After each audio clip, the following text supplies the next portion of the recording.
Haverá reunião para as crianças? Não haverá. Amém. Então tá igual a Joel, né? Adultos, velhos e crianças, todo mundo junto. Tá bom demais.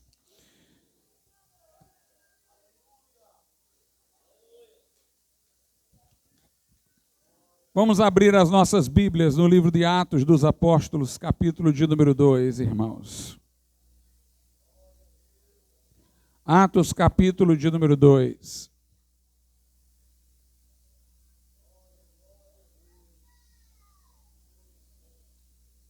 A partir do versículo 1, do 1 até o 4.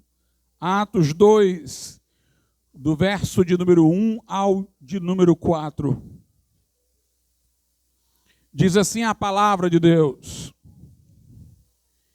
E cumprindo-se o dia de Pentecostes, estavam todos concordemente no mesmo lugar. E de repente veio do céu um som, como de um vento veemente e impetuoso, e encheu toda a casa em que estavam assentados. E foram vistas por eles línguas repartidas como que de fogo, as quais pousaram sobre cada um deles.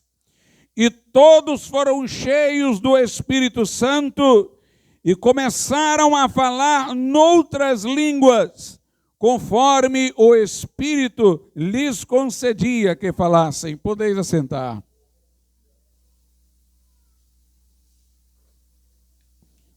Quando João Batista, irmãos, o último dos profetas do velho pacto, o precursor de Cristo, começou a pregar e a batizar, ele falou de Jesus de duas formas: como Salvador, quando ele o avistou, quando veio para ser batizado, dizendo: eis o Cordeiro de Deus que tira o pecado do mundo, apontando-o como redentor, como sacrifício pelos nossos pecados. Mas também ele o apresentou de outra forma. Ele disse: aquele que vem depois de mim é mais poderoso do que eu. Não sou digno de levar as suas alparcas. Observe, na primeira descrição que eu mencionei, João Batista identificou em Jesus um cordeiro, um animal manso, suave, que seria sacrificado. Ele falou do Cristo que iria para a cruz, aparentemente indefeso e frágil, embora tudo fazendo voluntariamente para a remissão dos nossos pecados. Mas quando ele falou de Jesus como batizador no Espírito Santo, a descrição que ele dá de Jesus não é de um cordeiro, não é de alguém que está sendo sacrificado, não é do carpinteiro que cresceu em Nazaré. É uma descrição do Cristo em posição exaltada, depois de consumada a redenção, exaltado à destra do Pai. Ele vê Jesus de uma maneira gloriosa, majestosa, de maneira que ele diz: eu não sou nem digno de carregar as suas alparcas. E veja como ele fala de Jesus: ele é mais poderoso. O destaque que João Batista dá é para Jesus como um ser poderoso, glorioso, exaltado. E ele disse: eu vos batizo com água para arrependimento, mas ele vos batizará no Espírito Santo e em fogo. Quer dizer, no Espírito Santo, e o Espírito Santo agindo à semelhança do fogo. O batismo de João era em água, o de Jesus era do Espírito Santo, numa ação que tinha similitudes com o fogo, sobre o que nós iremos falar daqui a pouco. Mas ele apresenta o Cristo batizador no Espírito Santo como poderoso, glorioso, exaltado, em relação a quem ele se mostra estremecido, não sendo digno, como disse, de levar as suas alparcas. O Espírito na Bíblia é um termo que é a tradução da palavra vento, sopro. No dia de Pentecostes veio um vento impetuoso, indicando a presença do Espírito Santo a descer sobre os discípulos. E vieram línguas de fogo, vento e fogo. O que nós vemos no dia de Pentecostes é Espírito e fogo na representação dos sinais visíveis que ocorreram naquele lugar. Vento e fogo. O que a igreja do Senhor precisa hoje é de vento e de fogo. E diz a Bíblia que eles estavam lá orando, conforme Atos 1,14. E sem saber que seria naquele dia de Pentecostes, anelavam pelo batismo no Espírito Santo, que Jesus havia dito para eles esperarem sem sair de Jerusalém. Jesus lhes assegurara que com o batismo no Espírito Santo, Atos 1:8, eles teriam poder e seriam testemunhas em todas as nações. O que eles receberiam nessa experiência de batismo no Espírito Santo seria poder. Aquele que é poderoso, como disse João Batista, daria poder aos seus discípulos por meio do batismo no Espírito Santo. Vocês terão poder para testemunhar, poder para servir, poder para pregar a palavra de Deus, poder para realizar sinais e prodígios em meu nome. E a Bíblia Sagrada diz, irmãos, que estavam lá e de repente, portanto, os surpreendeu o acontecimento. De repente, um som veio, como de um vento veemente e impetuoso, um som vindo do céu. É interessante que o Espírito Santo age quando nós nos convertemos, regenerando-nos, dando-nos nova vida, fazendo o velho homem morrer e um novo homem renascer com Cristo. Esta é a promessa de Jesus. Ele disse: aquele que não nascer de novo não pode ver o reino de Deus. E nascer de novo é nascer da água e do Espírito, é nascer do Espírito. O que é nascido da carne é carne, o que é nascido do Espírito é Espírito. Mas note, o novo nascimento, Jesus não falou dele como algo que nos daria poder para testemunhar, mas como algo que nos habilitaria a entrar no reino. Aquele que não nascer de novo não pode entrar, não pode ver o reino de Deus. O novo nascimento que diz respeito à nossa salvação é para que possamos entrar no reino de Deus. Nos habilita a ver o reino de Deus, a entrar no reino de Deus. Mas Jesus não associou com o recebimento de poder para serviço e para testemunho. Na realidade, nós até cremos que além do batismo que Jesus realiza no Espírito Santo, que é pós-conversão, na conversão, o Espírito Santo nos batiza em Cristo, inversamente. 1 Coríntios 12:13 diz que em um só Espírito, quer dizer, em unidade, com um só Espírito, todos nós fomos batizados em um corpo.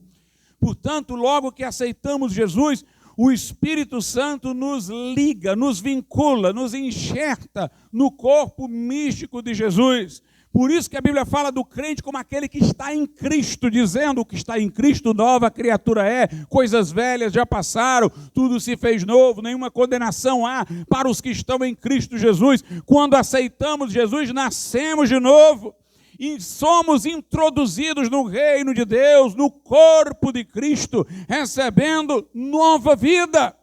Mas no batismo no Espírito Santo, Jesus promete poder para testemunhar.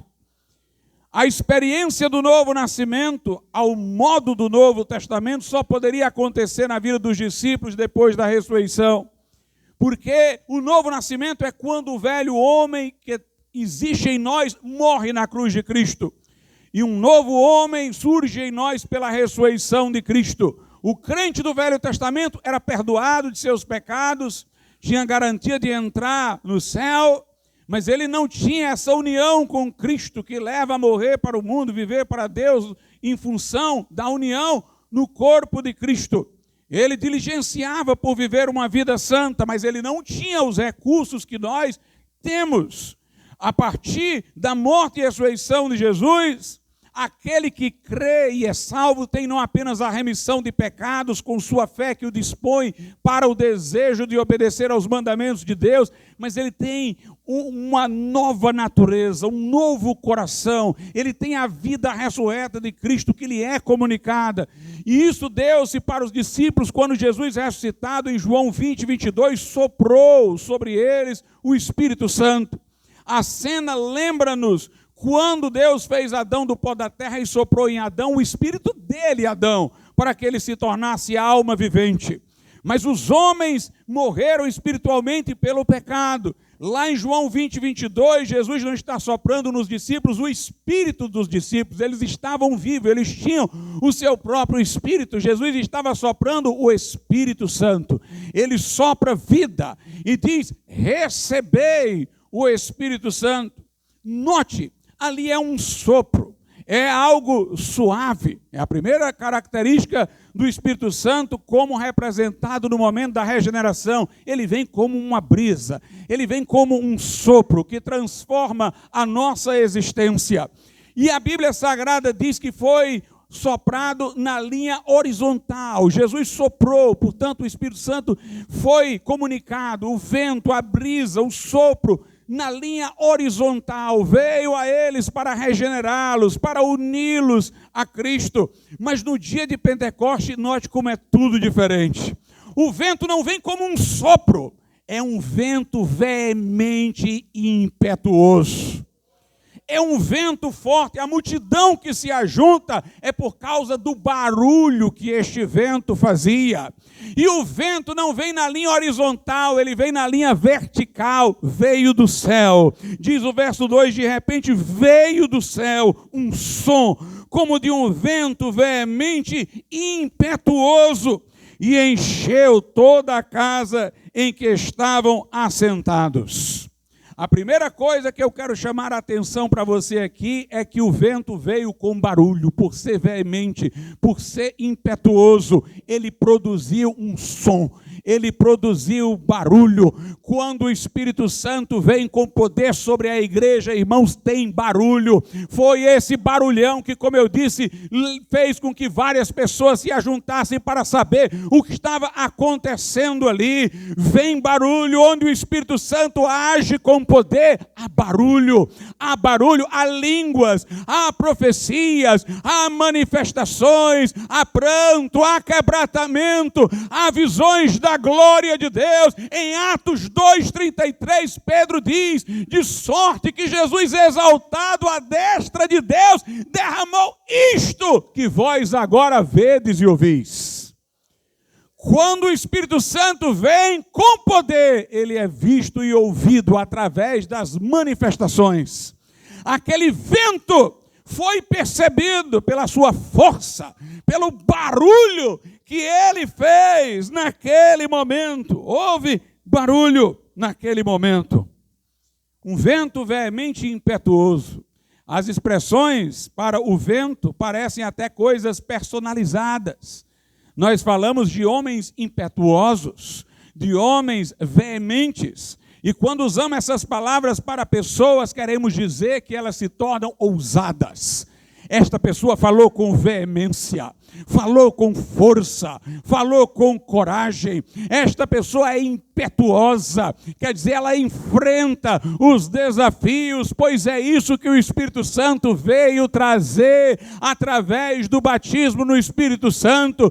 Veio trazer coragem, veio trazer intrepidez, veio trazer força. Por isso os fariseus se admiravam de que homens iletrados como os discípulos falassem com toda aquela coragem. Por isso Pedro e João confrontaram as autoridades com força e falaram do pecado que eles cometeram por terem rejeitado a Jesus na cara. Por isso Estevão não se intimidou diante do sinédrio que o poderia condenar e o condenou, mas falou com toda a força diante do sinédrio. Por isso que em Atos 4:31 a Bíblia diz: moveu-se o lugar em que estavam orando, foram cheios do Espírito Santo e pregavam com intrepidez a palavra de Deus.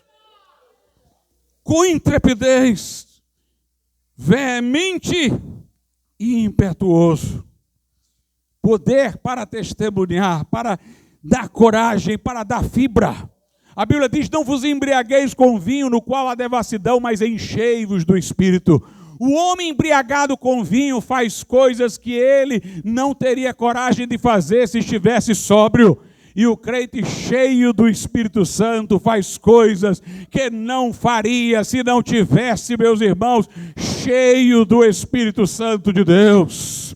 No Velho Testamento o Espírito Santo entrava e saía, e aí nós vemos a diferença do homem na hora que estava sob o efeito da ação do Espírito Santo e quando não estava. Elias, lá no Monte Carmelo, era o grande e corajoso. Depois Elias estava enfurnado numa caverna. Veja, o que nos faz poderosos e grandes é a unção do Espírito Santo. Sansão, na unção do Espírito Santo, esmagava milhares de filisteus. Sem a unção do Espírito Santo, logo foi preso, atado e teve os seus olhos vazados. Novamente cheio do Espírito Santo, destruiu o templo de Dagom e venceu mais filisteus do que em qualquer época da sua vida. Veja, os discípulos um pouco antes do Pentecoste estavam ali escondidos em casas com portas trancadas por medo dos judeus, mas no dia de Pentecoste estavam os 11 de pé com Pedro. Estava Pedro ali pregando corajosamente a palavra do Senhor. Quando nós estamos na unção do Espírito Santo, temos essa veemência, essa impetuosidade, e existe barulho, como eu disse. Existe barulho, porque existem manifestações, porque existe poder. Mas também apareceu fogo naquele dia, línguas como que de fogo. O fogo, irmãos, faz a pessoa trabalhar, naquele tempo em particular, faz a pessoa trabalhar mais do que o normal. Naquele tempo não havia luz elétrica. E com a invenção do fogo, o homem poderia trabalhar de noite. Quando antes só poderia, sem fogo, ficar trabalhando de dia. O fogo, meus irmãos, traz esta força sobrenatural para trabalharmos para o Senhor. O fogo traz calor. Quando a gente fica nervoso, quando a gente fica intimidado, a gente sente frio nos dedos. Mas quando nós estamos, meus irmãos, encorajados, nós sentimos calor no corpo. O Espírito Santo traz calor. O Espírito Santo estende a nossa força. O Espírito Santo traz poder. O fogo era a energia. O fogo alimentava, meus irmãos, os primeiros trens, os a vapor.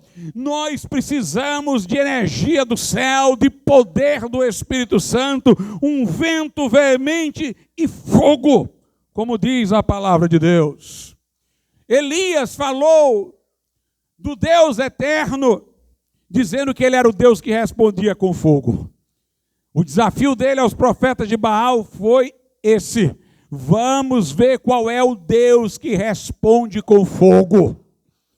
Moisés viu uma sarça ardendo que não se consumia, viu um fogo sobrenatural, aproximou-se e do meio da sarça, ou seja, do meio do fogo, o Senhor lhe falou: o nosso Deus fala do meio do fogo. Fala do meio do fogo.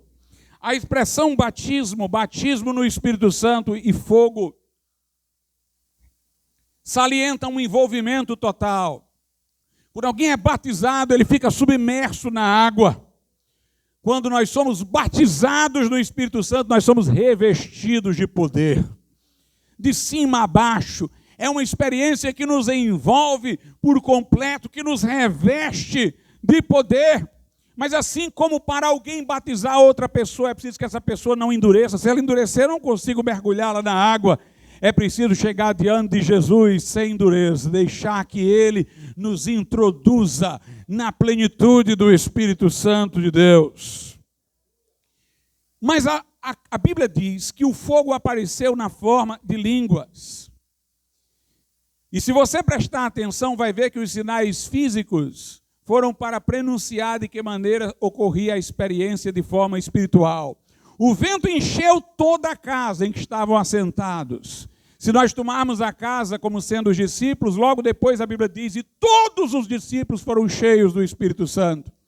Apareceram então línguas como que de fogo, a Bíblia diz, e todos foram cheios do Espírito Santo e começaram a falar em outras línguas. Você tem que ter o vento do Espírito veemente impetuoso enchendo toda a sua casa, toda a sua vida. E depois virão as línguas de fogo, cheios do Espírito Santo e começaram a falar em outras línguas. Ao mesmo tempo que, de um certo modo, podemos também salientar que quando o vento encheu toda a casa, era como se eles ficassem submersos naquele ambiente sobrenatural, como numa imersão, como num batismo. Todos foram cheios e começaram a falar em outras línguas. O fogo vem para a nossa boca, irmãos. O fogo vem para trazer inspiração para a nossa fala.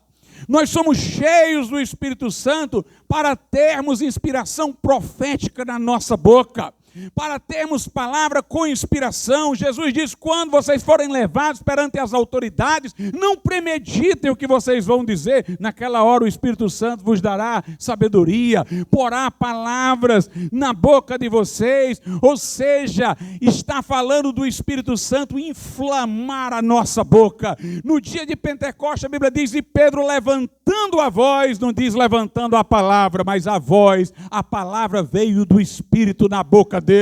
Por isso que Paulo diz, orem por mim para que me seja dada a palavra no abrir da minha boca, uma palavra com fogo. Quando Isaías esteve diante do Senhor e disse, ai de mim que sou homem de lábios impuros, habito no meio de um povo de impuros lábios, foi com uma brasa do altar que queimou a sua boca que ele se sentiu capacitado. E quando o Senhor disse, a quem enviarei? Quem há de ir por nós? Ele disse, eis-me aqui, Senhor, envia-me a mim. O fogo é para inflamar a nossa boca. E foram cheios e começaram a falar. Atos 4:31, e foram cheios do Espírito Santo e pregavam com intrepidez a palavra. Atos 3, e Pedro, cheio do Espírito Santo, disse às autoridades. A palavra com inspiração, com poder, uma palavra profética, um espírito profético. Em Atos 2, quando as pessoas perguntavam o que é isto dizer, o que está acontecendo, Pedro citou a profecia de Joel. Pedro disse, isto é o que foi dito pelo profeta Joel. Nos últimos dias, diz Deus, diz o Senhor, derramarei do meu espírito sobre toda a carne.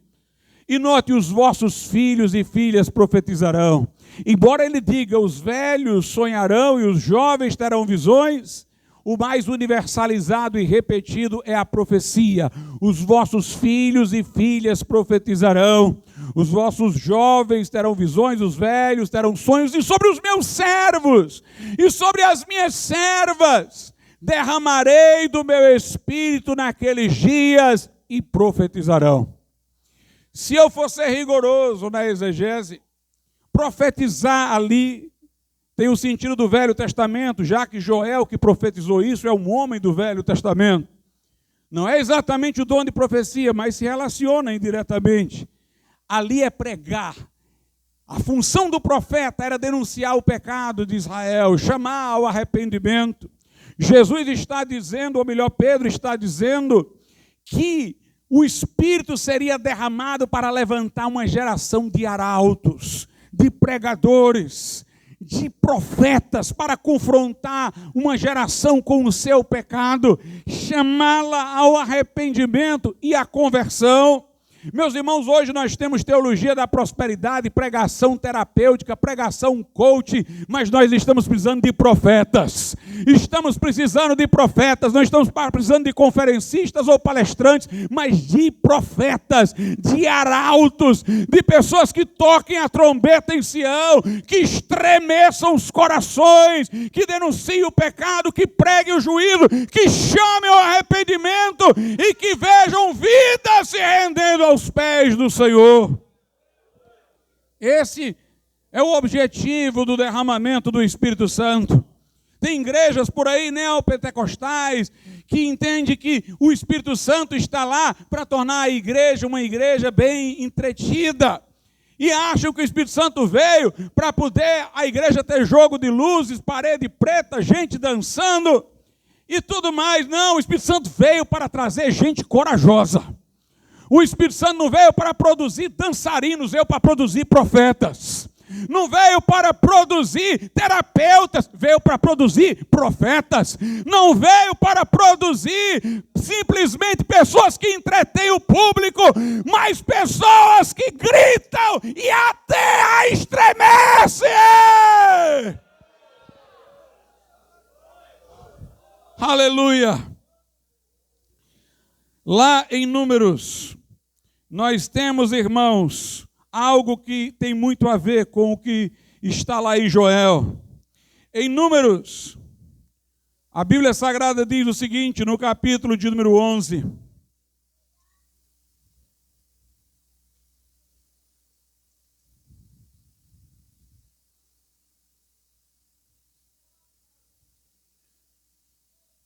Números capítulo de número 11 diz assim a palavra de Deus. A partir do verso 24. E saiu Moisés e falou as palavras do Senhor ao povo, e ajuntou 70 homens dos anciãos do povo e os pôs ao redor da tenda. Então o Senhor desceu na nuvem e lhe falou, e tirando do Espírito, o Espírito Santo, que estava sobre ele, sobre Moisés, o pôs sobre aqueles 70 anciãos. E aconteceu que quando o Espírito repousou sobre eles, profetizaram, mas depois nunca mais. Porém no arraial ficaram 2 homens, o nome de um era Eldade, e do outro Medade, e repousou sobre eles o Espírito, porquanto estavam entre os inscritos, ainda que não saíram da tenda. E profetizavam ao arraial. Note, os outros profetizaram só uma vez, esses continuaram. Então correu um moço e anunciou a Moisés e disse, Eldade e Medade profetizam no arraial. E Josué, filho de Num, servidor de Moisés, um dos seus jovens escolhidos, respondeu e disse, Moisés, meu senhor, proíbe-lhe. Josué, irmãos, num zelo por Moisés, ele se enciumou, ele disse, não deixa eles profetizarem igual a ti, mas o Espírito que estava em Moisés estava neles. E veja o que Moisés disse, porém Moisés lhe disse, tem ciúme por mim? Quem dera que todo o povo do Senhor fosse profeta, e que o Senhor pusesse o seu Espírito sobre ele. Esse desejo de Moisés está na profecia de Joel, derramarei do meu Espírito e profetizarão. O desejo de Moisés se cumpre hoje, meus irmãos, em que Deus está derramando o Espírito sobre a igreja e levantando profetas no meio de uma geração caída. Mas indiretamente isso tem a ver com o dom de profecia também. Porque o dom de profecia é também a fala inspirada. É a fala inspirada que Deus dá de uma maneira sobrenatural. É um dom. E tem a ver também com esse derramamento do Espírito, tanto que é o único dom que todo crente pode ter. A Bíblia dá a entender que os dons são diversificados. Somos todos membros do corpo de Cristo, mas nem todos temos a mesma função. A um é dado este dom, a outro é dado aquele dom. Mas quando Paulo fala da profecia, ele fala como se todos nós pudéssemos ter. Esse é o dom universalizável. Porque, meus amados irmãos, quem está no campo missionário diante de um povo pagão, por exemplo, vai ser bem assistido com o dom de cura, para mostrar que o poder de Deus supera o dos ídolos mudos, que nada sabem. O dom de cura é muito importante para quem está visitando os hospitais, o dom de discernimento do Espírito para quem aconselha. Mas o dom de profecia, ele edifica, exorta, ou seja, encoraja e consola. Quem não precisa encorajar um irmão? Quem não precisa consolar o irmão? É o único dom que qualquer um de nós pode estar na situação em que ele é desejável. Por isso, o apóstolo Paulo fala como se todos pudessem profetizar. Veja o que a Escritura diz em 1 Coríntios, capítulo de número 14. 1 Coríntios, capítulo de número 14. Versículo 31. Porque todos podereis profetizar, um depois dos outros, para que todos aprendam e todos sejam consolados.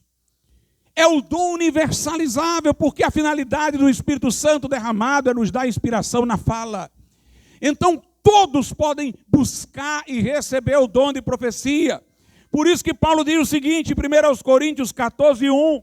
Segui o amor e procurai com zelo os dons espirituais, mas principalmente o de profetizar. Por que ele diz principalmente o de profetizar? É porque é o mais importante? Não, é porque ele serve a todos. Todos devemos buscar os dons espirituais que estão de acordo com a nossa vocação, que vão assistir bem à vocação, o chamado especial que Deus tem para nós. Mas o dom de profecia não requer nenhum chamado especial, por isso ele generaliza, busque os dons espirituais, mas principalmente porque esse daqui não tem restrição, o dom de profetizar. Por isso, em 1 Coríntios 14, ele diz no verso 39, portanto, irmãos, procurai com zelo, note todos, procurai com zelo profetizar e não proibais falar línguas.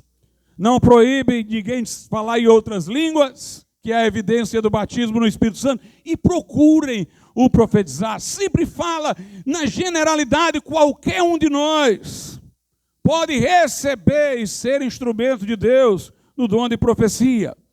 O verso de número 3 diz para que serve o dom de profecia, 1 Coríntios 14, 3. Mas o que profetiza fala aos homens para edificação, exortação e consolação. Exortar, irmãos, não é o mesmo que admoestar, como se popularizou nas igrejas, é só procurar o dicionário e ver. Exortar quer dizer encorajar, é uma palavra que anima, é uma palavra que dá fôlego, é uma palavra que dá força a alguém. Consolar é para alguém que está abatido se levantar. E encorajar é para alguém que precisa realizar algo, ser fortalecido. Então o dom de profecia, ele permite que haja edificação, encorajamento e consolação. Ele, portanto, é um dom universalizável. Se você é cheio do Espírito Santo, busque profetizar. Para você dar uma palavra para o seu próximo, que faça quando ele estiver perdendo as forças, ganhar força pelo seu encorajamento. Quando ele estiver abatido, se erguer pela sua consolação. Quando ele estiver precisando de edificação, receber edificação. Lá em Romanos 14, nós temos algumas lições importantes sobre o dom de profecia. Romanos, capítulo de número 14, ou melhor, de número 12. Mas antes de eu ler Romanos 12, deixe-me lembrá-los de um episódio. Quando Paulo chega em Éfeso, ele vê um grupo de 12 discípulos, sente que alguma coisa está faltando ali. Pergunta, recebestes o Espírito Santo tendo crido? Eles disseram, não, nem sabemos que tem o Espírito Santo para ser recebido. Paulo então os instrui. E no final, Paulo impõe as mãos sobre eles, ora por eles. O Espírito Santo vem sobre eles, e a Bíblia diz, e tanto falavam em línguas como profetizavam. Note, todos falaram em línguas. Primeiro, é a evidência. Primeiro não profetizaram, primeiro falaram em línguas. Mas depois, todos profetizaram. É o dom acessível a todos. Veio sobre eles o Espírito Santo e falavam em línguas e profetizavam. Veio um espírito profético sobre aquela comunidade, um encorajava o outro com palavras que vinham à boca pelo Espírito Santo, um confortava o outro, aquela congregação se ergueu e houve um poderoso avivamento em Éfeso. Aqui em Romanos, capítulo de número 2, a Bíblia diz assim a partir do verso 12, Romanos 12 a partir do 5. Assim nós, que somos muitos, somos um só corpo em Cristo, mas individualmente somos membros uns dos outros. Aí ele vai falar de dons, de modo que tendo diferentes dons, segundo a graça que nos é dada, se é profecia, seja ela segundo a medida da fé. Se é ministério, seja em ministrar. Se é ensinar, haja dedicação ao ensino. Ou o que exorta, use esse dom em exortar. Deixe-me dizer algumas coisas sobre esse texto. Primeiro, ele diz assim, que o profetizar, o dom de profecia é dado segundo a medida da fé. Os reformadores traduziam essa passagem assim, segundo a analogia da fé. A analogia da fé para os reformadores, que não imaginavam aqui o dom de profecia como nós, era relacionar o que a pessoa estava dizendo com o que a Escritura dizia. É a fidelidade com a Escritura. O que nós estamos falando deve ser proporcional ao que está dito na Bíblia. O dom de profecia inspirado, irmãos, é segundo a analogia da fé. Isto quer dizer que Deus não vai lhe revelar novos dogmas, mas Deus vai lhe usar em profecia segundo as doutrinas que você aprendeu na palavra de Deus. Quando eu, por meio do dom de profecia, encorajo alguém falando que Deus está em todo lugar, está com ele, obviamente eu tenho um entendimento da onisciência de Deus e da sua onipresença. Esse entendimento não me veio por inspiração naquela hora. Esse entendimento eu tenho pelo que eu aprendi na palavra. O que eu estou dizendo em profecia é o encorajamento. Portanto, há uma ligação do dom de profecia com a palavra. Porque mesmo quando nós profetizamos, nós presumimos que Deus chama pessoas para o ministério. Paulo fala que Timóteo recebeu profecias no dia da sua ordenação. Quem o profetizou estimulou ele a seguir o seu chamado, mas sabia que existia um chamado para pastor, porque tinha um entendimento da revelação que agora está no Novo Testamento. Ou seja, você profetiza, mas Deus vai lhe usar segundo o conhecimento da Escritura que você tem. Você não vai conseguir falar coisas que precisa dizer sem o entendimento correto das Escrituras. É exatamente porque alguém pode ter um entendimento incompleto, que ele pode, ao profetizar, falar coisas que podem estar desarrumadas com a palavra, mas ele está realmente sendo usado por profecia. Aí Paulo diz aos de Tessalônica, examinai tudo e retende o bem. Quer dizer, não despreze tudo. Pode ser que uma parte do que ele disse com os conhecimentos da Bíblia que ele tinha para poder falar daquilo ali, e ele se enganou porque não tinha a correta instrução da Bíblia, mas o conforto, o encorajamento pode ter vindo de Deus.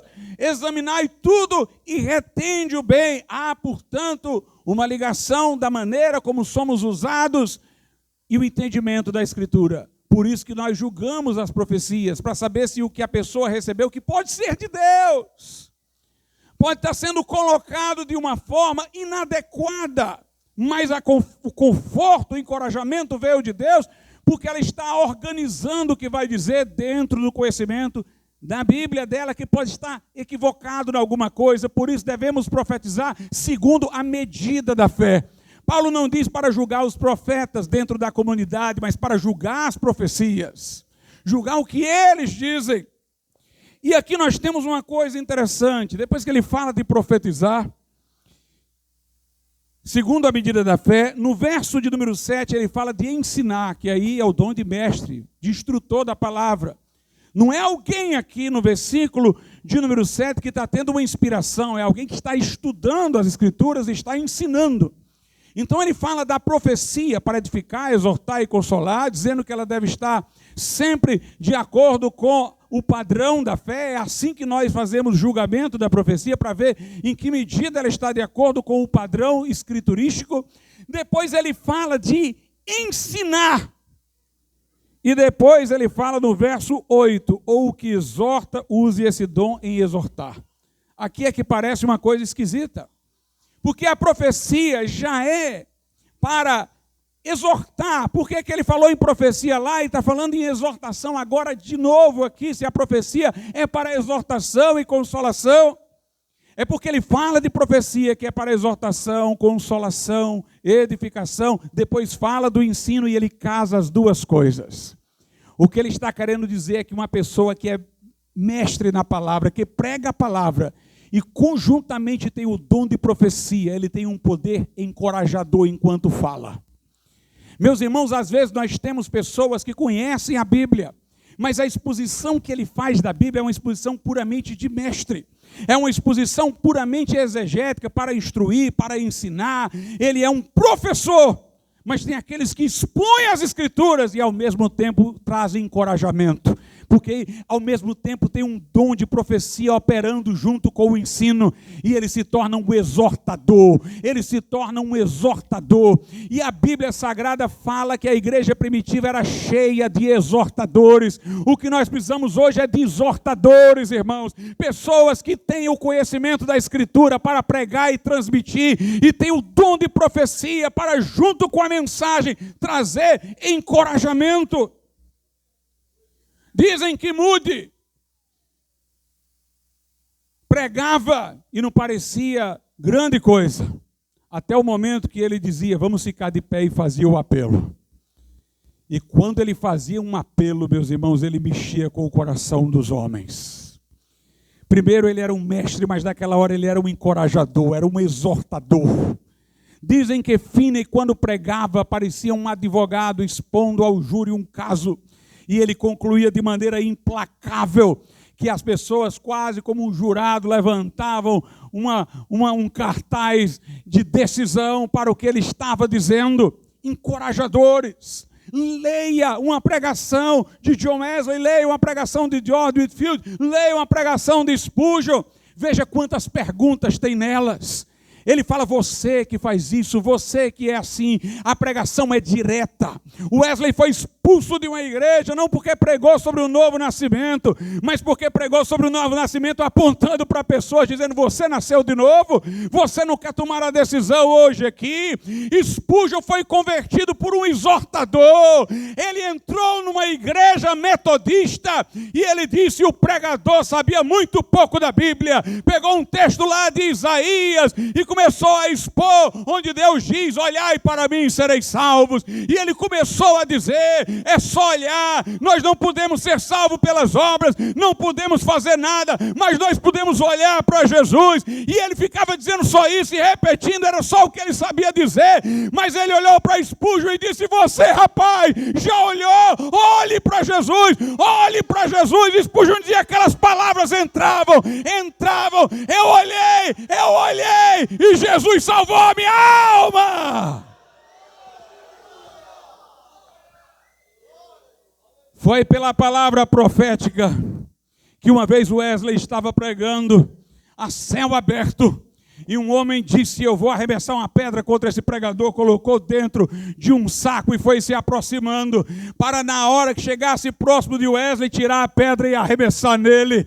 Mas sob inspiração profética e conhecendo a palavra, naquela hora Wesley disse, vou ler o versículo da minha pregação, quem não tiver pecado, atire a primeira pedra. O homem que estava com a pedra na mão dentro do saco estremeceu, caiu de joelho e se converteu. A Bíblia diz em 1 Coríntios 14, se todos profetizarem e entrar o indouto ou incrédulo, os segredos do seu coração serão manifestos, ele cairá prostrado e reconhecerá que verdadeiramente Deus está no meio de vós. Aleluia! Aleluia! Um exortador, irmãos, era Barnabé na Bíblia. Veja o que a Bíblia diz em Atos sobre Barnabé. Aleluia. Em Atos capítulo de número 4, versículo 36. Então José, chamado pelos apóstolos Barnabé, que traduzido é filho da consolação, levita natural de Chipre. Note. Por que os apóstolos chamavam esse José de Barnabé, que quer dizer filho da consolação? Porque ele tinha o poder de consolar o coração dos homens. É interessante que a palavra que é trazida por consolação serve também para encorajamento. É o filho do encorajamento, é o filho da consolação. Era um homem que pregava, irmãos, e tinha o conhecimento da palavra e ao mesmo tempo tinha uma inspiração pelo dom de profecia para aplicar. Veja o que a Escritura diz sobre ele em Atos 11. Atos capítulo de número 11 diz assim a palavra de Deus. A partir do versículo de número 22. Acerca de Barnabé diz: e chegou a fama destas coisas aos ouvidos da igreja que estava em Jerusalém, e enviaram Barnabé a Antioquia, o qual, quando chegou e viu a graça de Deus, e se alegrou, e exortou a todos que permanecessem no Senhor. Note o encorajamento: exortou a todos que permanecessem no Senhor com um propósito de coração, porque era homem de bem, cheio do Espírito Santo e de fé, e muita gente creu no Senhor. Nós precisamos dos encorajadores. O que fazia mudo e ganhar almas era o apelo que ele fazia. Não era a pregação dele, era na hora que ele mandava todos se pôr de pé e fazia o apelo. Ele mexia, ele encorajava o coração dos homens para Deus, para tomar uma decisão para Deus. Nós estamos precisando dos encorajadores. Gente cheia do Espírito Santo, irmãos, e que tenha mesclado o dom profético. Quando ele está pregando, ninguém sabe aonde é que é pregação e onde é que é dom de profecia. Nas Assembleias de Deus, é uma vontade tão grande de chamar a atenção para a figura do profeta, que quando ele diz que vai profetizar, ele fecha os olhos, levanta a mão, muda o tom de voz, e no final diz assim, diz o Senhor. Mas, meus irmãos, o dom de profecia aparece numa conversa, se manifesta numa pregação. E nós nem precisamos dizer assim, diz o Senhor. Melhor é dizer como se diz acerca de Ágapo, ele deu a entender pelo Espírito. Porque se depois nós vamos avaliar para saber aonde está de acordo e onde não está, nós não podemos implicar o Senhor nisso. É o nosso entendimento do que Deus está nos dando. Mas nós temos pessoas cheias do Espírito Santo que pregam e nós não sabemos aonde é que está a profecia e onde é que é a ministração da palavra. As coisas se juntam e ele se torna um encorajador, um despertador. A Bíblia Sagrada fala de pessoas assim, lá em Atos capítulo de número 15. Atos capítulo de número 15, do 30 ao 33. Tendo eles então se despedido, partiram para Antioquia. São dois homens que a igreja enviou. E eram encorajadores, eram Judas e Silas. E tendo eles então se despedido, partiram para Antioquia, ajuntando a multidão, entregaram a carta, que era dos apóstolos. E quando a leram, alegraram-se pela exortação. Depois Judas e Silas, que também eram profetas, exortaram e confirmaram os irmãos com muitas palavras. Meus irmãos, era tão bom ouvi-los que o povo não queria deixá-los ir embora. Veja o verso 33. E detendo-se ali algum tempo, os irmãos os deixaram voltar em paz para os apóstolos, porque a palavra deles era encorajadora, a palavra deles era confortadora, a palavra deles trazia ânimo, porque eles eram exortadores. Nós precisamos de gente que balance a igreja, que pregue a palavra e encoraje, pregue a palavra e console, pregue a palavra e alguém saia do culto dizendo: Deus falou comigo, Deus me ergueu, eu estava nessa direção, mas eu fui encorajado agora aí na direção certa, eu saí da caverna, eu vou agora fazer a obra de Deus. Na unção do Espírito Santo. Precisamos do batismo no Espírito Santo para ter, irmãos, o Espírito profético.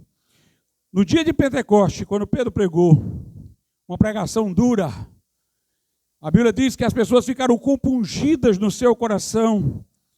E Pedro não fez o apelo, elas se apresentaram. Verso 37. E ouvindo eles isto, compungiram-se em seu coração. E perguntaram a Pedro e aos demais apóstolos: que faremos, homens irmãos?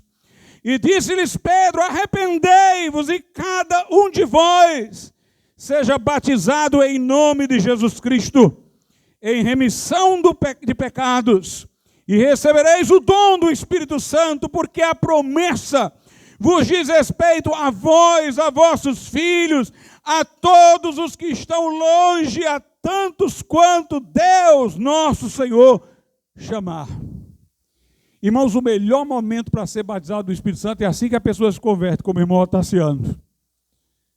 Sabe por quê? Porque está com o coração compungido. Está com o coração compungido. Por isso que lá em Samaria, A Bíblia diz: enviaram Pedro e João para orar pelos novos convertidos, para eles receberem o Espírito Santo, porque até então não tinham descido. A tradução correta ali, se fosse a portuguesa, era não tinha descido ainda, quer dizer, já era para ter descido. O melhor momento é o momento que a pessoa está compungida. A primeira condição para receber o batismo do Espírito Santo é o arrependimento. Na hora que alguém está aceitando Jesus, ele está sentindo a gravidade dos seus pecados, está compungido. Mas às vezes, irmãos, o tempo vai passando, os crentes vão entrando na rotina e o coração vai endurecendo. É incrível, tem gente velha que está questionando: será que isso aqui, pastor, não foi exagero nosso, da nossa igreja? Será que isso aqui não é exagero da doutrina? Eu abracei na época com tanta convicção, mas será que é? Endurecendo o coração, perdendo a sensibilidade para com o pecado, irmãos. O tempo vai passando, os olhos vão deixando de ficar úmidos, os joelhos vão deixando de dobrar, o coração vai deixando de se derramar diante de Deus, e vai criando uma casca grossa. E aí a pessoa pede o batismo no Espírito Santo e nada vem. Eu vou lhe dizer uma coisa boa para você receber o batismo do Espírito Santo. Comece a pensar em como você é ingrato com Deus. E não é só você não, eu sou também. Quando eu noto que essa casca está começando a surgir em mim, eu começo a me lembrar dos meus pecados que eu já cometi.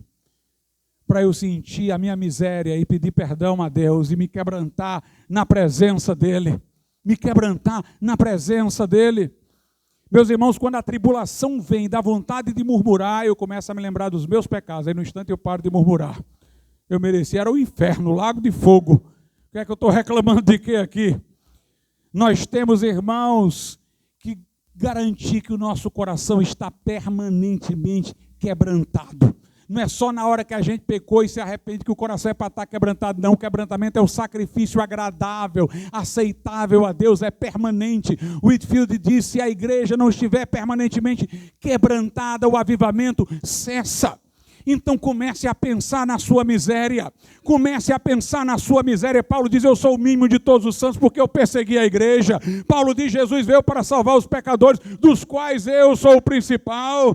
Paulo diz: eu não sou digno de ser apóstolo porque eu persegui a igreja do Senhor. Um homem que estava toda hora se colocando no seu lugar. Quando foi arrebatado até o terceiro céu, ele disse: o Espírito de Deus, o Senhor colocou em mim um espinho na carne, para eu não me orgulhar, para eu não me exaltar, de maneira que eu vou me gloriar nas minhas fraquezas, e quando eu estou fraco, é aí que eu estou forte. Eu vou reconhecer a minha fragilidade. Reconheça, crente, reconheça, você não está recebendo de Deus. Veja aí que tem algum pecado que você não confessou, porque não está sentindo que ele é grave. Você se acostumou com ele. Seu coração formou uma casca. A melhor hora de receber é quando vem compungido em lágrimas. É quando vem trêmulo, igual o carcereiro. É quando vem igual aquela mulher que caiu aos pés de Jesus, lavando os pés dele com lágrimas, enxugando com os cabelos. É hora de você cair aos pés de Jesus com lágrimas. É hora de você cair aos pés do Senhor com lágrimas. É hora de se humilhar na presença do Senhor. É hora de dizer: Senhor, eu não tenho sido o que devo ser, eu não tenho sido como eu devo ser. É hora de seu coração se compungir, sua alma se contristar, lamentar e chorar, e diz a palavra de Deus. É hora, meus irmãos, de ter um coração quebrantado para receber o poder de Deus. Arrependei-vos. Mas depois, Pedro diz: e cada um de vós seja batizado. O batismo é um ato de obediência. Jesus mandou que nos batizássemos, aquele que professa a fé obedece. O princípio por trás do batismo é a obediência. Aquela obediência do novo convertido, desejoso de submeter ao batismo, porque ele sabe que Deus quer aquilo para ele. É preciso, meu irmão, que nós tenhamos esse princípio de obediência no coração. Você está consagrado a Deus? Você está pronto para fazer o que Deus manda? Ou será que você tem lugares privados no seu coração que você não deixa Deus entrar? Senhor, eu te entrego tudo, mas isso aqui é reservado para mim. Isso aqui é a minha escolha, isso aqui é a minha obstinação. Isso aqui é a minha privacidade. Jesus não entra em nenhuma casa para ser hóspede, ele só entra recebendo a chave da casa para ser o dono. para ser o dono. Consagre-se ao Senhor. Juan Carlos Ortiz disse, uma vez o Senhor disse para mim, Juan, você tem que entregar tudo a mim. Entregue tudo. E ele ouviu a voz de Deus e Deus disse, entrega a tua igreja e o teu ministério. Ele, tá bom, Senhor, se o Senhor quer a minha igreja e meu ministério, está aqui. Entrega! Teus bens, está aqui, Senhor, são teus. O que o Senhor disser é teu. Entrega a tua família. Está aqui, Senhor, minha família é o Senhor que manda. E aí o Senhor disse para ele, está faltando alguma coisa. Ele disse, o que, Senhor? Eu já entreguei tudo. Está faltando a tua vida. Entrega a tua vida para mim. E Juan Carlos Ortiz diz, depois disso o Senhor disse, agora está aqui tua vida de volta, teus bens, tua família, mas não são teus, tu já me deste. Tu vai ser o meu mordomo para cuidar deles. É preciso consagração. É preciso entregar a vida ao Senhor. Fala, Senhor, que o teu servo ouve. Fala, Senhor, que o teu servo ouve. E recebereis o dom do Espírito Santo. Receber não é passivo, é ativo. Lá em Atos 8, a Bíblia diz, Pedro e João desceram a Samaria para orar para os irmãos receberem. Não era uma coisa automática, foram orar para eles receberem. Você recebe pela fé que se apropria de promessas. Está lá em Gálatas. No capítulo 3, versículo 14, para que a bênção de Abraão chegasse aos gentios por Jesus Cristo e para que nós, crentes, pela fé, recebêssemos a promessa do Espírito, é preciso a fé que se apropria de promessas. Receba a promessa. Meus irmãos, uma das coisas mais difíceis é que tem gente que diz, eu acredito que isso é para alguns crentes, mas não é para mim. Você só vai receber uma promessa e ter fé para se apoderar dela se você acreditar que é o destinatário, que é para você. É pessoal, é para você individualmente falando. O Senhor que conhece a todos pelo nome, conhece você, tem um chamado para você e quer dar poder para você atender a esse chamado. Por isso, irmãos, que Pedro disse, e cada um de vós seja batizado e recebereis. Note, cada um de vós vale para tudo, para ser batizado e para receber. Ninguém recebe batismo em grupo. Não é por contágio, cada um tem que receber, é para cada um. E aí Pedro diz, porque a promessa diz respeito a vocês, judeus, aos filhos de vocês, aos que estão longe, os gentios, e é para todos os tempos, a tantos quanto Deus nosso Senhor chamar. Se quiser fugir é só para judeu, não, vale para os que estão longe. Se quiser fugir é só para aquele tempo, não, é para todos quanto Deus nosso Senhor chamar, é para você. É para você a promessa de Deus. Receba. Em Lucas 11, a Bíblia diz, pedi e dar-se-vos-á, buscai e acharei, batei e abri-se-vos-á. É para o atrevido que a bênção é dada. Que pede, faz barulho, bate na porta. Insiste. Clama. E a Bíblia coloca ali o caráter de Deus em jogo. Diz, se vocês dão coisas boas para os filhos de vocês, muito mais o Pai Celestial sabe dar o Espírito Santo. Vocês estão achando que alguém vai pedir o Espírito Santo e o Pai não vai querer dar, quando vocês que são perversos e ruins, dão para os filhos de vocês. É como se a promessa tivesse pondo como penhor o caráter de Deus. Se Deus não der, Ele não é benevolente. Se você crer, vai receber. E é interessante como Lucas fala no capítulo 11. Se vós sois maus e sabeis dar boas dádivas aos vossos filhos, quanto mais dará o Espírito Santo quanto mais dará o Pai Celestial o Espírito Santo aos que lhe pedirem. Note, se vocês sabem dar. Quer dizer, tem uma maneira de o pai dar. Cada pai tem uma maneira de dar para o seu filho. Cada um de vocês sabe dar. E Deus sabe dar a cada um, irmãos. Tem uns que recebem e falam línguas lá no cantinho deles. Tem uns que saem correndo. Tem uns que caem de joelhos em lágrimas. Tem um que pensava que ia ser dos caladinhos. E é o mais zoadento quando recebe. Tem um que pensava que ia ser dos mais zoadentos, mas foi lá dos caladinhos que recebeu. Deus sabe dar, Ele faz como quer. Não pense, o irmão recebeu assim, eu vou receber assim. Não pense no outro. Cada um de vós vai receber. Pousaram línguas como que de fogo sobre a cabeça de cada um deles. Não queira pensar em como o outro recebeu e imaginar receber daquele jeito. Não, receba do jeito que Deus quer lhe dar hoje. Do jeito que o Senhor quer fazer hoje na sua vida. Vamos ficar de pé nesse momento. Eu convido aqueles que ainda não são batizados no Espírito Santo para virem aqui à frente, se ajoelharem na presença do Senhor. Sei quem pode aqui tomar a frente no louvor para louvar a Deus.